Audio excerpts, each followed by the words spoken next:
ยังไปจะคนครับเด้เราเป็นเรามืออ้าวเป็นอะไรนี่โอ้ดีมาบุญเพ่งให้ยังอย่าให้นะน้องร้อยมึงเป็นอะไรบ้านนี่เห็นได้บ้านนี่บ่นุ่ง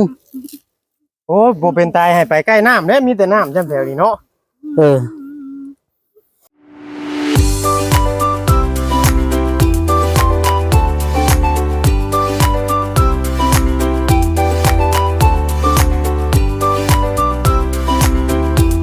คืนช่างคนเบิ่งกินย่านก็ตกใจตรงนั้นคือแม่เลย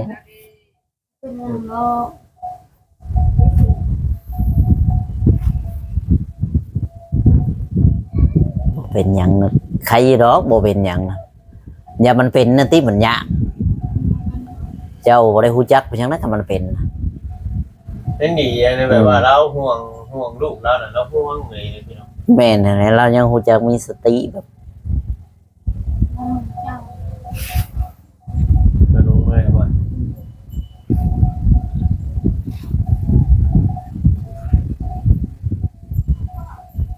เรายังมีสติมีสตังค์ขึ้น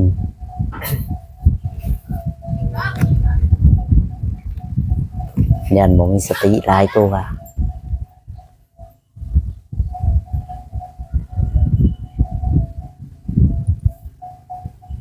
ตอนเจ้าย่างไปแรกๆนี่เจ้าก็บ่ได้คิดมีอาการหยังบ่ตอนจะบอกไปว่า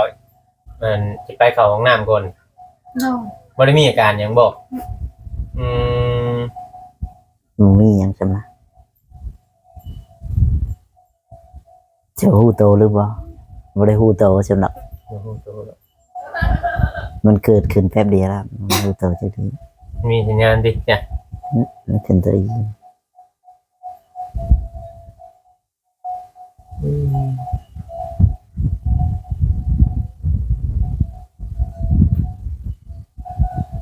เป็นแป๊บเดียวเนาะ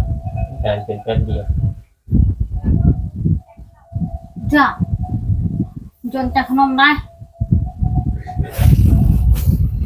จะไปกินขนมได้เป็นวัดฮะมันเป็นวัดบ่ให้ลูกกินขนมข่อยคิดว่าจะเมาขนมได้กินไม่เมาดิกินขนมลายอาการน้องลอยเพิ่มขึ้นตอนนี้กำลังพื้นพี่น้องเลยเนาะกำลังมีสติน้อยนึงหัวยุงหัวหยองมันนะทำหัวจิงโต14เห็นว่าไปทำหัวจิงโตอยู่ว่าผมเราหักปงขึ้นใหม่เลยว่าคนได้ลูกใหม่เนี่ยผมโลด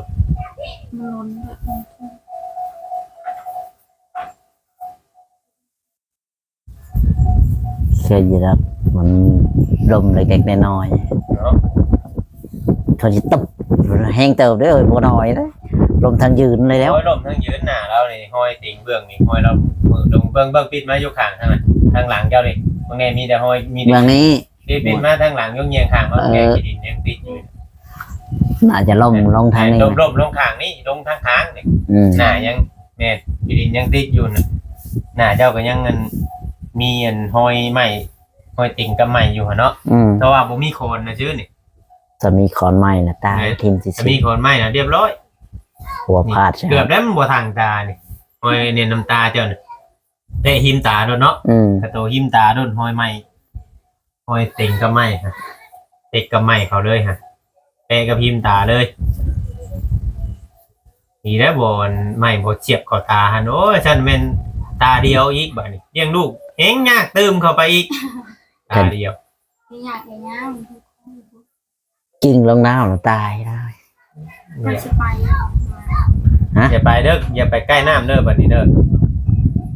อย่าเด้อบัดนี้เด้อบัดนี้คือสิหึงเยอะบัดนี้คิดว่าเจ้าคือสภาพเจ้าว่าพ่อน้องจ้อยนะน้ำหน่อยๆนึงน้ำหิมให้หน้าน่ะคือใช้สภาพเดียวก็อันนี้มันน้ำตัวนี้แห้งลายกูหันอีกเนาะนี่นั่นแหละเดี๋ยวนองนี่ ของน้องจ้อยน้ำน้อยเดียวได้พี่น้องไอ้ตอนที่ว่าเราเสียชีวิตนำให้นานอันนี้โอ้ยบ่อยากติดตัวได้คำกิ่งลงให้แม่นเรียบร้อยด้วย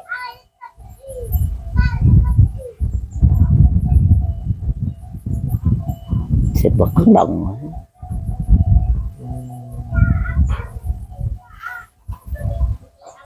ใช่ คุณนะอยู่นั่นคุณนะสิลงไปน้ำลูกบ่ ติดอยู่ เจ้านอนพักผ่อนรถนอนรถนอนพักผ่อน นอนแล้ว ไม่อยากนอนบ่ ยัง มันเป็นห่วงลูก เป็นห่วงลูกไม่อยากนอน อืมใช่แต่ว่าเราพื้นไว้เรา ยังดี มีส ได้ ติ ยัง ไว้ ดีได้มีทีมงานเขามาเบิ่งมาคอยนั่นนี่ชั้นนี่เพื่อบุญมีสิเอิ้นอ้างกับเพิ่นนอนเมื่อกี้นี่เนาะ อืม บ่ได้ยินได้เอิ้นอยู่ป่าพุเฮาว่านั่งอยู่นี่กำลังถ่ายคลิปอยู่นะพี่น้องได้ประมาณ10นาทีแล้วน้องดอยเพิ่นว่าไปเข้าห้องน้ำแต่เฮาก็ได้หยุดบ่เวียงก็เลยลงไปข้างล่างแล้วก็ไปหาบ่นุ่งฮั่น อืม บ่จอยก็ล้วนเดียนอยู่กับหัวเฮือนเนาะนี่แหล้วพี่น้องทำบ่ได้ใส่ใจเนาะ บ่ได้ใส่ใจแล้ว บ่คิดว่าเราสิเป็นเนาะ อืม ได้สิจัก มีแต่ว่ากินยาเรื่อยๆกินยาเรื่อยๆอยู่ กินยามันลง เงินมันคือมือฉัน ใช่ บ่ได้จักได้บ่ตัวเองมึงจักอยู่บ่บ่ฮู้จักอืมบ่ฮู้จักหยังเลย ใครก็มันบ่มีไม้งามมาซบหัวซบคอหันบิดคอตัวเองตา เสียดน้อยเดียวนึงน้ำตาแล้วน่ะ อืม นี่นะยังเป็นห้อยอยู่เบื้องนี้แล้วเบื้องนี้แล้วลงทางข้างนี่แกเบื้องน่ะ ตรงนี้ เอออันนี้เนี่ยเอา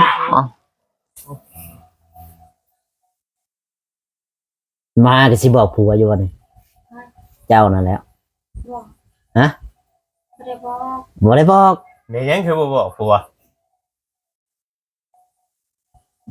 ตอนคืนก็เคยเป็นอยู่บ่อาการนี่น้องโดด เมื่อคืนนี่ แม่ ไม่ได้เป็น บ่แตะเก่าหั่นนะ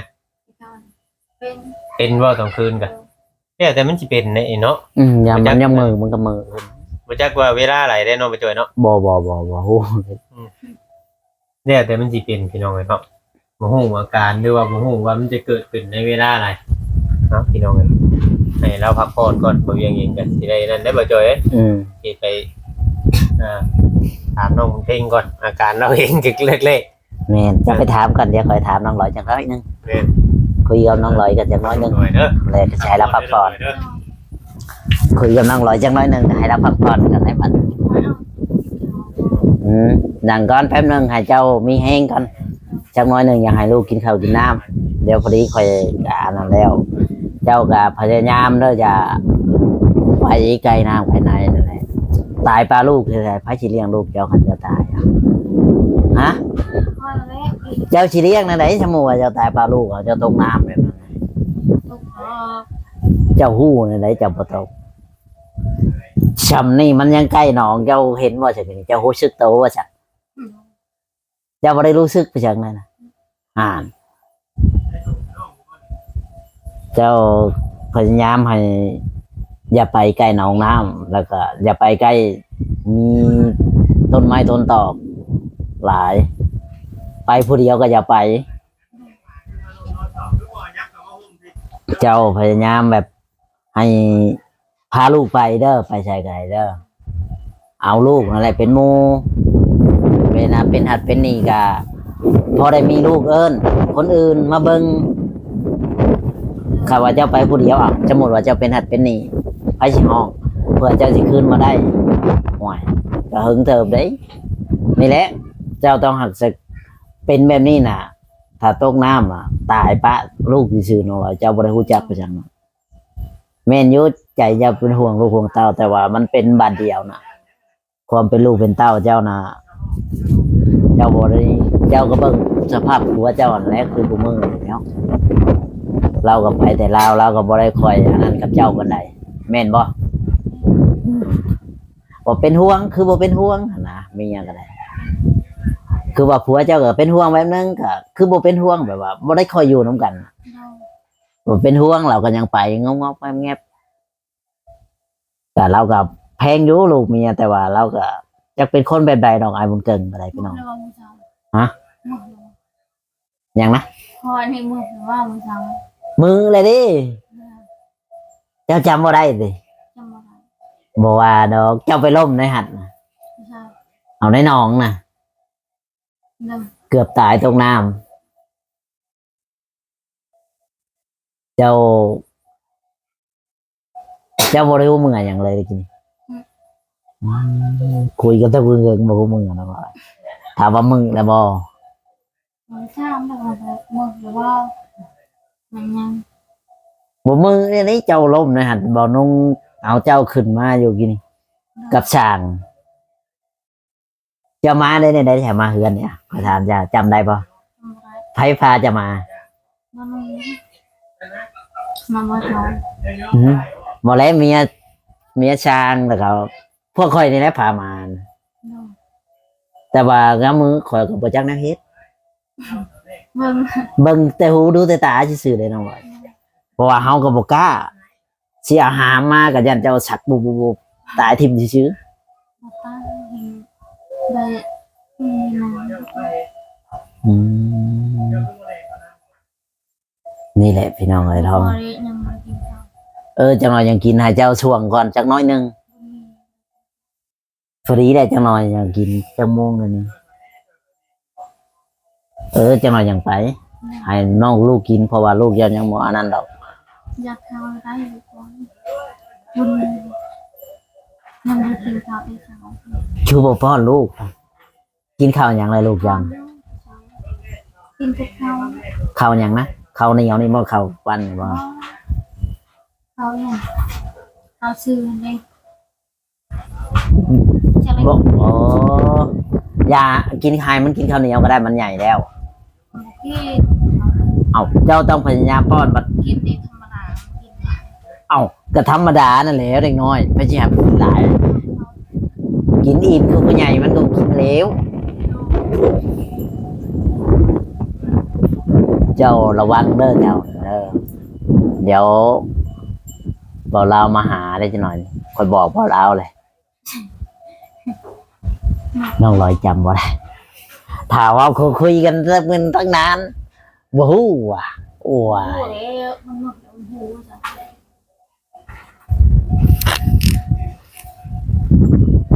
จำยังบ่ได้เลยน้องลอย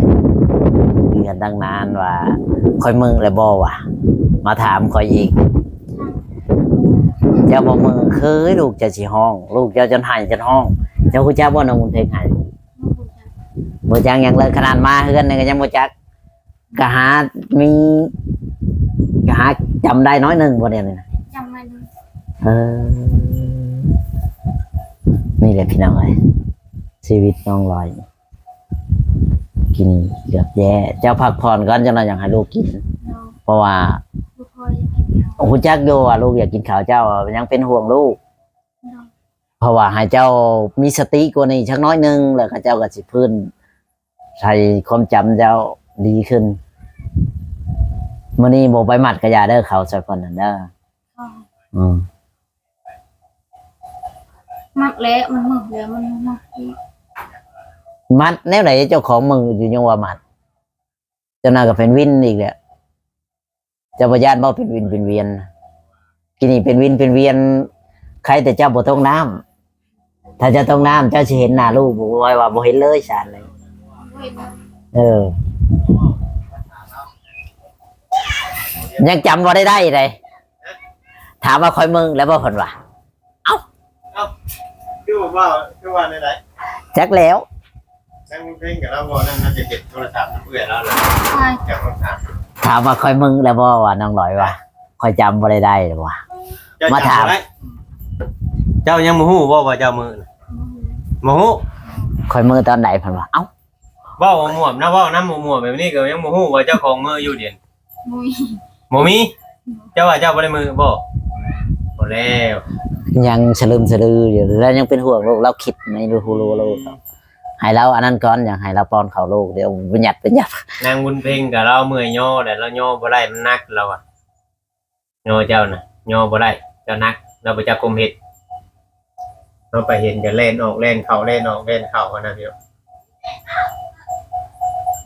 เราไปจับกลมเห็ด สมว่าเด็กน้อยอะไร แม่เด็กน้อยมันเห็นมันก็ยังย่านเนี่ยตกใจแล้ว เกินยังหูจักว่าหูจังห้องว่า ตัวสีทายแล้วก็เราเด่นน้ำเอื่อยแล้วนั่นให้เรามีอารมณ์ก่อนเพราะว่าเด็กน้อยมันเห็นในสถานการณ์วันนี้มันก็ตกใจมันยาก แม่นแล้วบ่จักหัดสิเว้าแล้วยังบ่ได้มีสติคักนะว่าอย่างไรสติสตังค์เรายังบ่ได้อยู่เริ่มเติบโต เนาะยังไม่อยากมีสติปันไดพี่น้องเนาะยังมีอาการมึนเมายังแบบแปลกๆอยู่พี่น้องเลยโอ้โหว่าสิเว้าในไร มันก็โลภแต่หัวแล้ว คือแต่หัว เราบ่ได้ ฮะ คันเฮาบ่ บ่มีเฮาดีมือค่ะ บ่มีเฮาหักคันเนี่ยขี้พุ่นขี้ดินยังติดหัวอยู่ แล้วมัน เจ้าจังหวะเจ้าบ่ได้มือใช่มือเจ้ามือลงขี้ดินติดหัวเจ้าน่าจะล่ม แล้วมันไป เกือบขี้ดินนั่งตอนแรง เลย ตอนเช้าอาบอยู่บ่ตอนเช้าก็ นั่ง ยังบ่ได้อาบเลย ดู เออ มันยอมอาบเลยน้องลอย ลูกวิ่งยังบ่ได้กินข้าว ลูกก็ยังบ่ได้กินข้าวบ้านข่อยเฮงเต็กแล้วข่อยบ่ได้จับผมป้อนนะเด็กน้อยมีแต่เมียข่อยป้อนแต่เก่าก็ อืม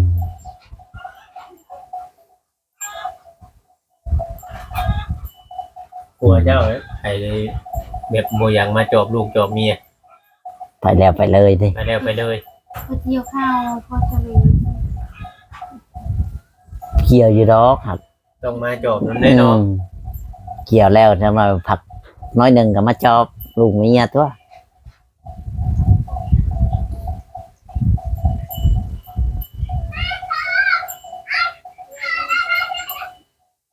แต่เขาไม่ได้เล่าเข้ามายังไม่รู้พี่จะรู้อยู่ อย่าเผาจ้าให้มีสติกันเจ้านั่น กินข้าวอยู่ เจ้านะ บุญมีนะ มีเธอได้เอ่ยเอาอยู่มันบ่ได้เอก นั่นหลังอยู่สิ เหยียบเล็กมันอยากกินข้าวอยู่ทีนึง แก้ว ให้ ยัง กิน ไง ให้กิน ค่อย เจ้าบ่เจ้ากินถึงบ่ได้กินมื้อเช้านี้บ่จื้ออยู่บ่ เยอะ ไฟชื่อมานะ พอเดียว เออคิดว่าว่าชื่อหรอก อ๋อหมอเอาสอบไปได้ไอ้นางเจ้าเว้ย เป็นห่วงลูกนะ เขาเป็นอีมันเขาก็ส่ง อีมันเข้า บ่อยากเข้าได้แล้วเจ้าหาก็กิน กินยาแล้วก็มากินขนมแล้วก็ไปแล้วก็เป็นสิอยากในได้ไวแท้ทำอยากข่อยก็ยอมได้เนาะ โคตรโพเลยจานไม่ต้องเลย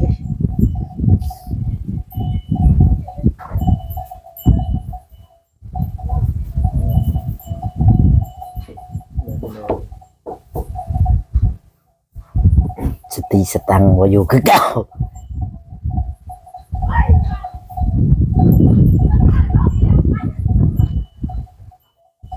ยังน้องลอย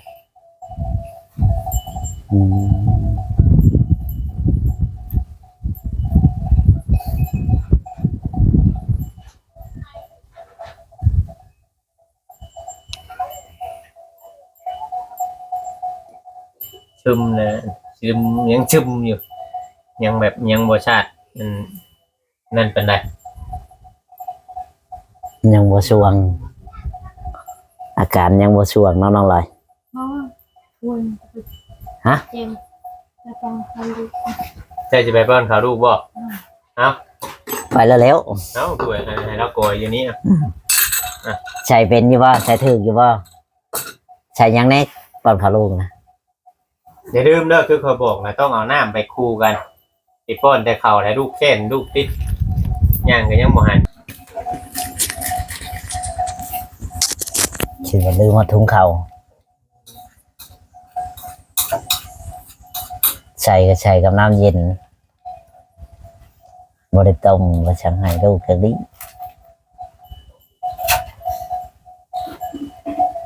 ใส่กับน้ำเย็นมันก็ชำข้าวโพชุกหรือ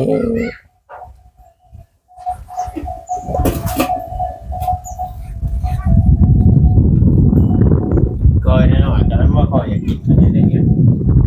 มันเข่านั้นมันบ่อยากแล้ว ใหญ่เลยเนาะกินหน่อยใหญ่เลย กินเข่านี่มิดดีกว่า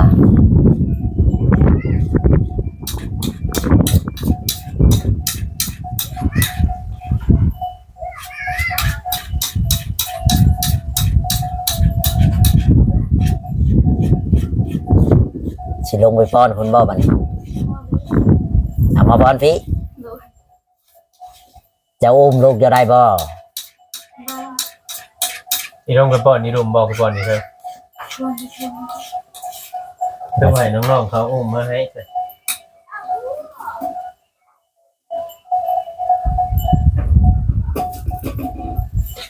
ไทย น้องพวกน้องเพื่อนนี่นะน้องผู้เอา โดนไม่สิ แล้วก็ไปจักชื่อเขา อะไร